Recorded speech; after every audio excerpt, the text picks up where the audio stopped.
오늘은 구속의 경륜 20번째 시간인데요. 오늘 연구할 주제도 셋째 천사의 기별인데요. 셋째 천사의 기별 속에 이 만나가 들어있는 금 항아리가 있는데, 이 법궤 속에, 지성소 안에 법궤 속에 들어있는데, 이 만나가 들어있는 금 항아리가 이 마지막 백성들에게 어떤 영적 교훈을 주고 있는지 한번 연구해 보도록 하겠습니다. 하늘 지성소 안에 있는 법궤 속에는 두 돌비와 함께 만나가 들어있는 금 항아리가 있었는데요. 히브리서 9장 3절과 4절에 이 말씀이 있습니다. 만나는 광야에서 하나님께서 하늘로부터 이스라엘 백성들에게 내려주신 양식이었습니다. 하나님의 백성들은 때때로 먹는 것을 통해서 순종에 대한 시험을 받았는데요.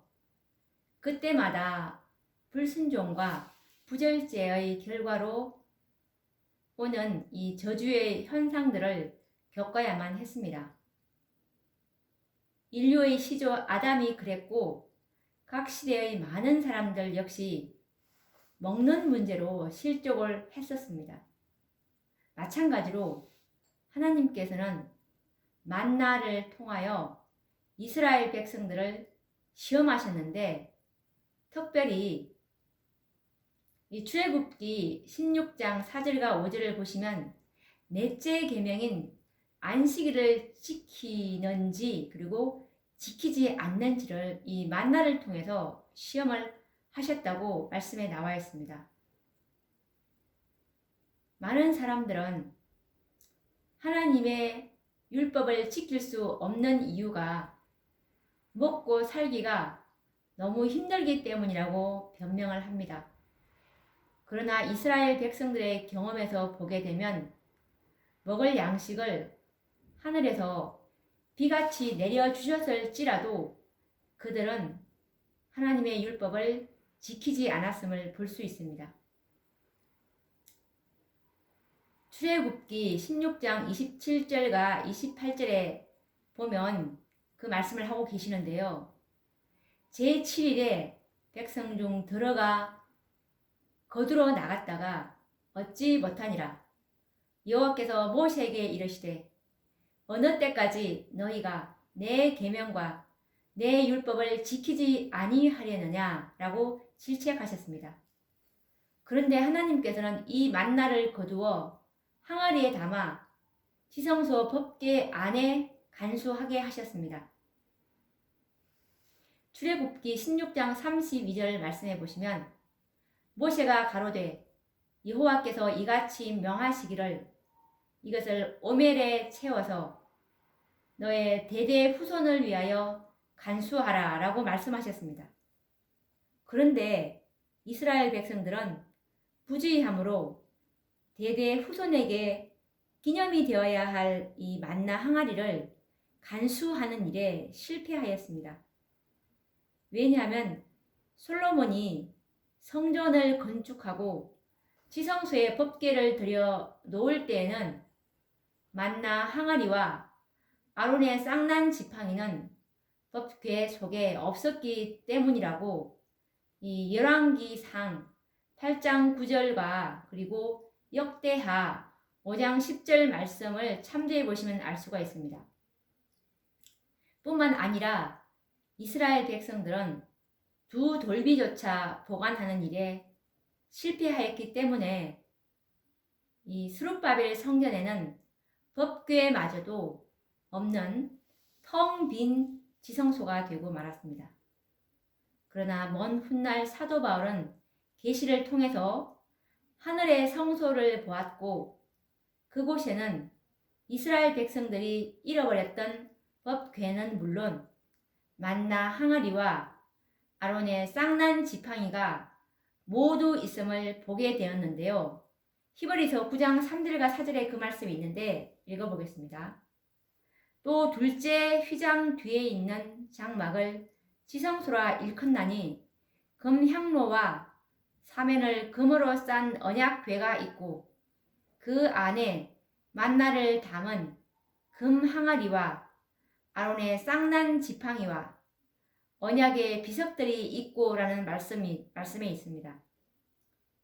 하나님께서 왜 모세에게 만나를 거룩한 지성소 안에, 그리고 그것도 법궤 곁이 아닌 이 법궤 안에 보관하게 하셨을까요?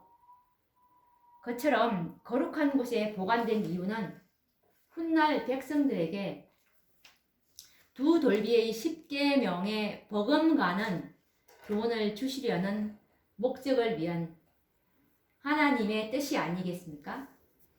그렇다면 만나가 들어있는 금 항아리를 보관하도록 하신 하나님의 계획은 무엇인지 한번 깊이 생각해 보도록 하겠습니다. 사도 바울처럼 이 마지막 선지자인 엘렌 G 화이트도 계시 가운데서 하늘 지성소에서 만나 항아리가 법궤와 함께 있음을 초기문집 32페이지에 보게 되는데요. 그 말씀을 한번 읽어보겠습니다. 예수께서 법궤 곁에 서셔서 그들의 기도를 향연과 같이 그의 아버지께로 올려보내고 계셨다. 법궤 안에는 금으로 된 만나 단지와 아론의 쌍난 지팡이와 책과 같이 접어진 두 돌비가 들어 있었다. 라는 말씀입니다. 우리가 유의해야 할 것은 만나 항아리가 성소 첫째 칸이 아닌 지성소 안에, 그것도 법궤 안에 두 돌비와 함께 보관되어 있었다는 사실입니다. 지성소의 문이 언제 열렸습니까? 바로 2300주야의 끝인 1844년 10월 22일부터 지성소의 문은 열린 바가 되었습니다. 셋째 천사가 지성소의 열린 문을 보여주심으로 알게 되었는데요. 그래서 모세를 통해서 만나 항아리를 지성소 안에 법궤 속에 보관하도록 하신 이유가 옛날 이스라엘 백성들이 아닌 마지막 실제적인 대속죄일을 살아가는 영적 이스라엘 백성들에게 교훈을 주시기 위해서 그 만나 항아리가 보관되었다는 사실을 깨닫게 됩니다. 엄숙한 대속죄일을 살아가는 오늘날 우리에게 음식물에 대한 특별한 권면인 절제 기별이 주어진 것은 바로 이 만나 항아리에 대한 기별임을 알 수가 있습니다. 만나 항아리를 지성소 안에 법궤 속에 두 돌비와 함께 보관하도록 하신 것은 절제 기별의 소중함을 알려주시기 위함이었습니다. 셋째 천사의 기별을 받아들임으로 지성소 시대를 살아가는 자들에게는 이 절제 기별이야말로 하나님의 율법을 지키는지 지키지 않는지를 시험하는 중요한 기별입니다. 만나를 주심으로 고대 이스라엘 백성들을 시험하셨던 것처럼 말입니다. 고대 이스라엘 백성들은 대속죄일에 금식을 했습니다. 만약에 이 날에 금식하지 않는 자들은 레위기 23장 29절 말씀처럼 이 날에 스스로 괴롭게 아니하는 자는 그 백성 중에서 끊쳐질 것이니라 라고 말씀하셨습니다. 그렇다면 오늘날 실제적인 대속죄일을 살아가는 백성들은 금식하지 않아도 되겠습니까? 실제적인 대속죄일의 엄숙한 날을 살아가는 백성들이 절제 기별을 도외시한다면 하나님의 백성 중에서 끊어지게 될 것을 경고하신 말씀입니다. 왜 육식을 금하고 부정한 음식물을 금해야 하는지를 이해해야 합니다. 고대 이스라엘의 백성들이 금식한 것은 공연히 자신을 괴롭히는 자해 행위가 아니고 금식함으로 우리의 정신을 맑게 하고 그리고 죄를 회개함으로 마음을 정결케 하기 위함이었습니다. 오늘날 우리들의 참된 금식은 그러면 무엇일까요?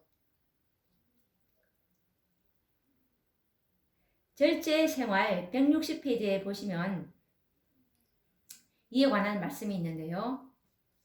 하나님께서는 단순히 당신의 권위를 과시하기 위하여 광야에서 히브리인들로부터 육식을 철회하신 것이 아니라 오히려 그들의 신체적 도덕적 힘을 유지시켜 그들을 유익하게 하시기 위함이었다. 그분께서는 육식이 동물적인 정욕은 강화시키고 지성은 약화시키는 것임을 아셨다. 그분께서는 히브리인들의 육식에 대한 욕망을 충족시키면 도덕력이 약화되어 자극적인 상태가 조성되므로 그와 같은 대군이 반역적이 될 것과 또한 그들이 도덕적인 의무에 대한 민감성을 상실하여 현명한 여호와의 율법에 의해 지배받기를 거절할 것을 아셨다. 하나님께서는 무엇이 이스라엘 백성에게 최선의 것인지를 아셔서 대체로 육식을 금하셨다라고 이 절제생활 160페이지에 말씀하고 계시는데요. 위에서 읽어본 말씀처럼 하나님께서 육식을 금하신 목적은 그것이 도덕성을 약화시켜서 하나님의 율법의 지배를 받는 일을 거절할 것을 아시고 육식을 금하신 것이라고 말씀하고 계십니다. 오늘날이라고 해서 달라진 것이 있을까요? 육식을 취하는 자들은 하나님의 율법을 온전히 순종하기는 불가능하며 언젠가는 하나님의 백성 중에서 끊어지게 될 것입니다.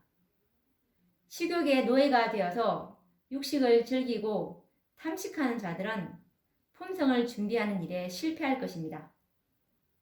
하나님께서는 당신의 선지자를 통해서 말씀을 하고 계시는데요. 교회정은 3권 491페이지에 보시면 식욕의 노예가 된 사람들은 그리스도인 품성을 완성하는 일에 실패할 것이다 라고 말씀하고 계십니다.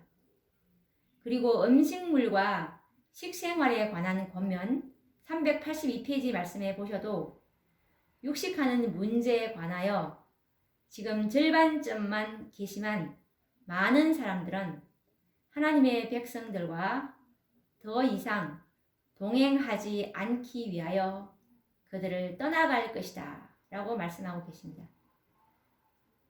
특히 오늘날 슬픈 이야기를 우리가 종종 듣게 되는데 그것은 신성하고 거룩한 단에 서시는 목회자들 중에 아직도 육식을 즐기는 자들이 있다는 이야기를 듣습니다. 이에 관련된 하나님의 권면은 무엇일까요?